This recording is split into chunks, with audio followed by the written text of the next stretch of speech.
Hello everybody, welcome to Rewrite Your Reality with Reese. I am your host. And today, the impossible is possible because you are the creator that made it possible. You see, there was a question of energy and specific people. And I really unpacked it quite extensively because I think it really got to the heart of why you can't change anything in the three-dimensional world, right? All of these things come to us to point us back to who and what we truly are, source. So there's a question about energy and specific people, seemingly impossible to manifest. Basically, seemingly impossible to just imagine how you would prefer things to be because you believe in these circumstances. And yes, from that point of view, actually, what the physical self is doing is impossible because it cannot change anything. There are a number of ways I can explain this, but you are the one that needs to actually accept that you cannot change anything in and from the three-dimensional experience of reality. But don't worry, I'm going to explain all of it anyway. Slide number 1. The story within the 3D reality. When we see with our eyes a story in and as the 3D reality unfolding, whether it is the images individually, as in the snapshot frame by frame, or the story in combination that the image makes. You know, you did something over some period of time and you call this a certain circumstance of story. Understand this, much like a painting or a movie, it is already written. You can't change it in the 3D. You can even add a little bit, yeah? The painting, if you go and edit it, the movie, if you edit it, the initial version that you became aware of, that stays in your awareness. What you did was you moved your point of view to another version that also existed, and the most natural thing for you to experience that was to actually just go and edit it, and which is what we call editing, right? But in reality, you just shifted your viewpoint. So with those examples, and as the 3D human, you can't change it. Any change you experience is an effect.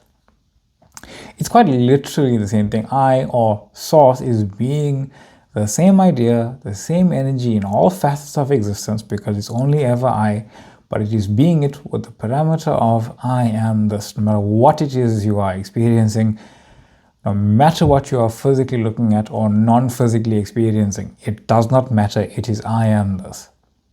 There's no other I am. So as the image here shows the story within the 3D reality, you are source that is lighting it up. Whether you experience it physically or non-physically, it makes no difference. You can't change what you light up. You can change what you light up. Very distinct difference there. What you have lit up, you cannot change. But you can change what you choose to light up, knowing it is your choice to light it up. So you are the source of everything. Just remember that. Slide number 2. Why changing another's energy doesn't work. Same reason. Your physical self trying to change the energy of another person in the same plane of existence, in the same story, in the same frame as you is impossible. And the more you focus on this is impossible, the more you are going to focus on the reality, because that's a choice now, choice of focusing on this, where you are physically identifying and you are the physical identity experiencing that impossibility. Basically, you are living the affirmation of, I am living, feeling all things are impossible to me. You see, what you are living is an affirmation. So affirmations are just truths of reality you can experience. It's like an assumption. I love that because you can actually see how affirmations are just truths that are being lived right now. So you couldn't say a wrong affirmation. You can only believe the affirmation to not be able to be experienced.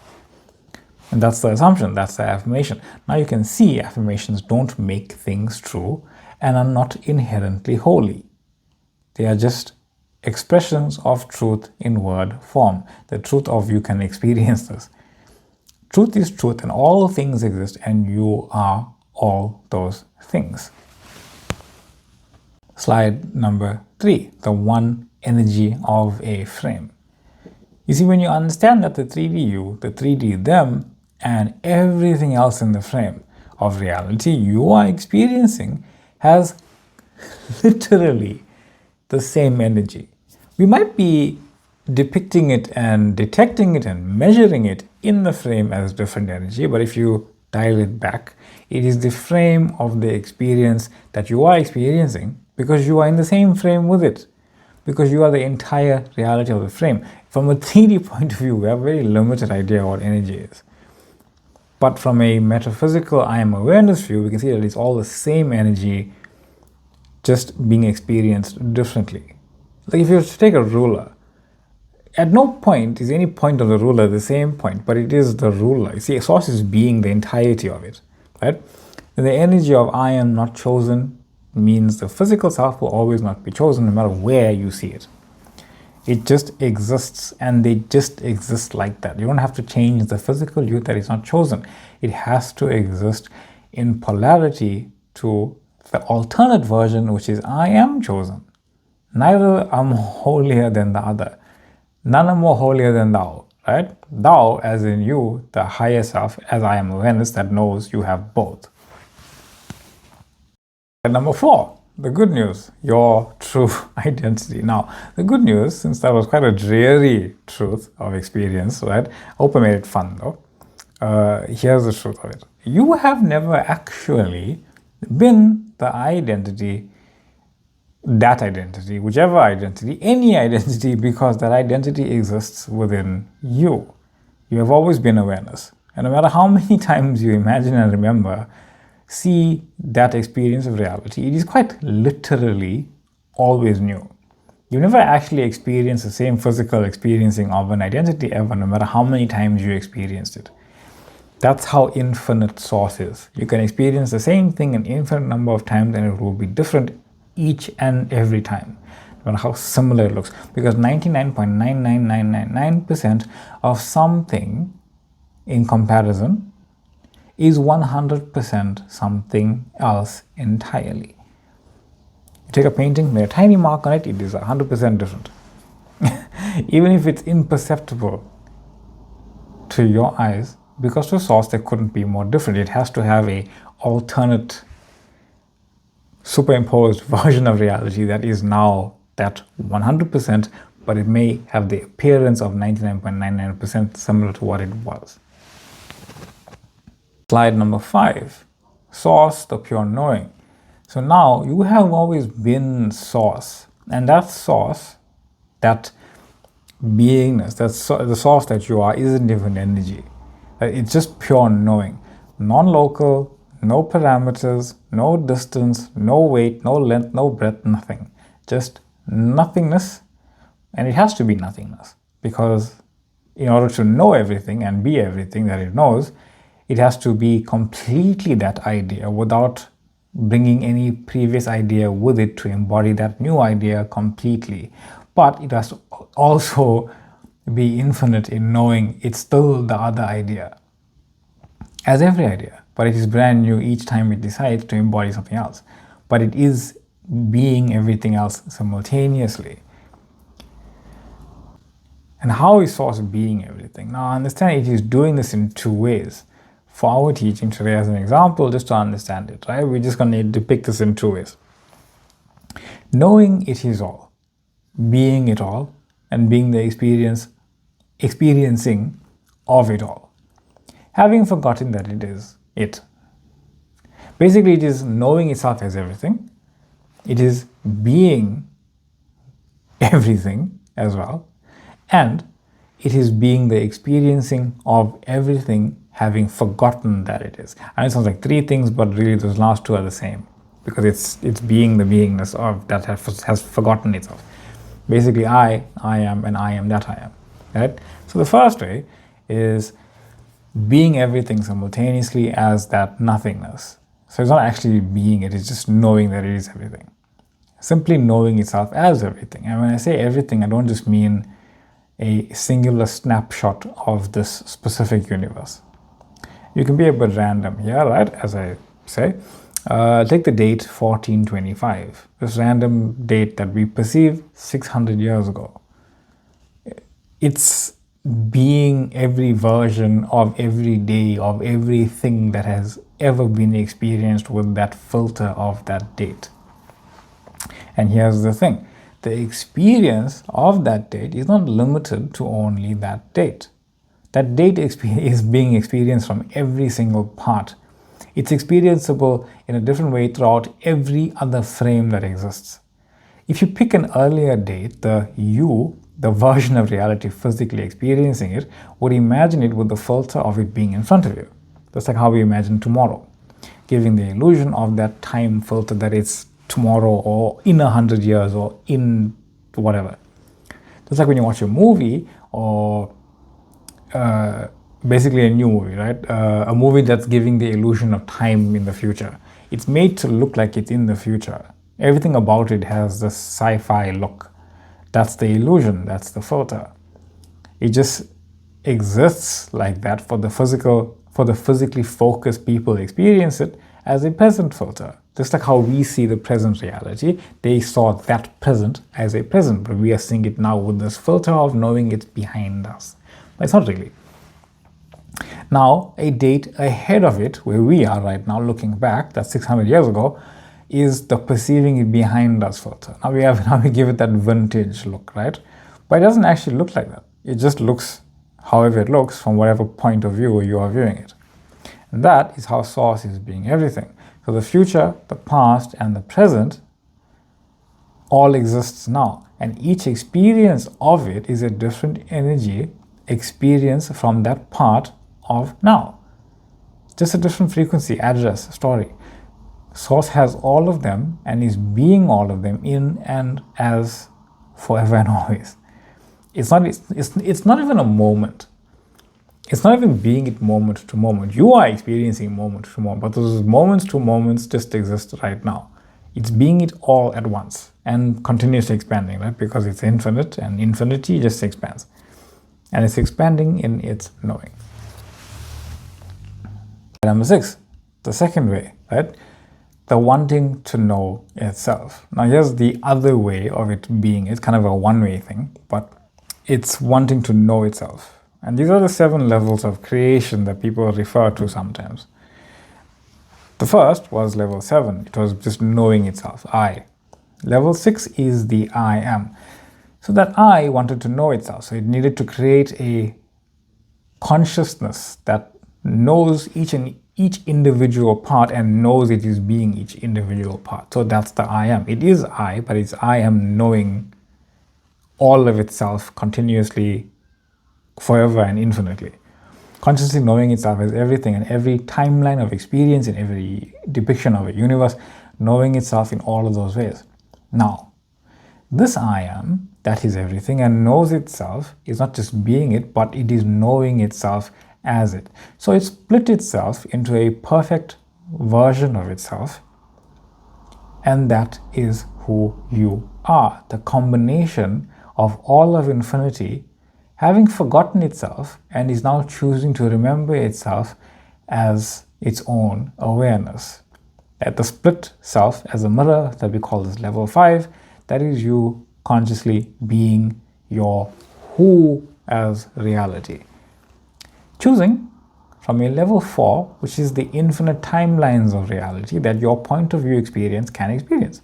The infinite identity of being, right? The infinite identities of being. Level 3 is that physical reality. 2 and 1 are thoughts and feelings. You can't change anything in 3, 2, and 1. They're basically just there for the experiencing of whatever you picked in 4. That adds 5. And the 7 levels, right? Here they are. Level 7, just that all-knowing. Creates a version of itself that knows it is that all-knowing, that I am. 7, I. 6, I am. 5 is that I am mirrored, I am awareness. Whatever it is knowing itself, it is experiencing as a mirror.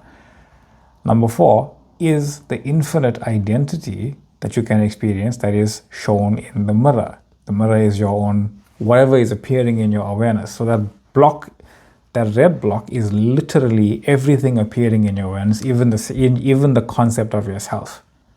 The concept of yourself exists within your own awareness. That's how you can know yourself, that you are knowing. That's how you can know yourself, knowing that you are awareness. A lot of knowing and a lot of awareness there, but it has to make sense, right? Yes. Number 3 is the physical reality. And we think and believe that number 1 and 2 thoughts and feelings are in there. We need to change them to fix it, so we can change the number 3, so we can change our reality. But nothing happens there. It's all coming from 4. It's all flowing down. Stuff flows down. Rain flows down, right? The river flows down. And back into 7 as they're all infinite knowing. It's not actually going anywhere. It's just knowing itself as all of these variations of reality. And understand this, that red block is the happening of you as consciousness. It's reality. It's your imagination. All of it is reality. The 3, 2, and 1 are just a 3D effect. It is one singular story that the effect is presenting itself as your physical experience of reality. That level 5, as I am awareness of consciousness, is consciously who and what it is experiencing itself as, right? That it's experiencing a level 4 version of itself by knowing itself. That's reality. Everything happening in the red block is reality, not just that tiny one. Everything in your level 5 knowing of yourself as awareness is reality. You are the knowing. You are not even that. You are not what appears in awareness. Everything that appears in awareness in that red block is a mirror of what you are knowing yourself to be. Slide number 7. Remembering who you are. Now, you know you have always been. You only ever will be. Number 5 on that spectrum, right? Here, remembering that you are the all-encompassing number 7 that is just I before I am, I before Abraham. And as the level 5 I am, you consciously choose your timeline by going to your end, experiencing that version of reality, because it all exists now. So as you experience your version of reality, it's automatic. You don't force into your imagination. You just know that whatever you are knowing it into being. Because it all just exists as this inert light potential. So go to the end of what you desire, experience it, and assume you are that now because you chose it. Remember, the scene is not choosing. What's in your awareness is not choosing. It is the knowing of your choice. It's the experience of your choice. And as you return to that, it just becomes more natural, and you trust that what you naturally slip into your awareness is just your experiencing of reality now. Regardless of other thoughts, they don't matter. It's just more desires and more versions of you popping up, more parts of you popping up. Slide number 8, the infinite self and the impossible made possible. So yes, you are infinite. No matter what you are feeling, when you feel your end, maybe it's with your specific person, know when you imagine it, it is already being the impossible. When you imagine being whatever it is you want to be and experiencing whatever you want to experience, that is the impossible made possible. You just made it possible by experiencing it. You just saw that it was already done. It's impossible for your 3D mind to figure out how to get there. It doesn't need to know the direction. It can't know it. But you as awareness are already making it possible. It's already being the energy that matches. That version you are imagining is already being the energy. That's reality. It's you as that reality already being it. So when I say it, I mean you as it. That I am, that you are and have always been. So combine it all into a knowing that it is just you. Combine whatever you are experiencing into the knowing that you are the creator of it, and you know that no one moment prevents another, and you can experience any moment while being another, but they don't choose for you. You are the chooser and the knowing of the choice that you have made. That is the impossible made possible because you already made it. I am your host, Reese. Thank you for joining me today. This was a wonderful video that I had the experience of making. It was so much fun to do it. Thank you for the question. Thank you for liking. Thank you for subscribing. Thank you for the joining. Thank you for the comments that have been wonderful, as always, truly. Thank you for joining the TikTok page. Thank you for joining the Facebook page. And if you have any questions, feel free to reach out. Please drop them in the comment section below. You can email me, however you want to drop it. If you want to drop it in Facebook, that's also cool. Whatever you like. Thank you all for being here. Much love, much light, and I will see you all in the next one. Bye.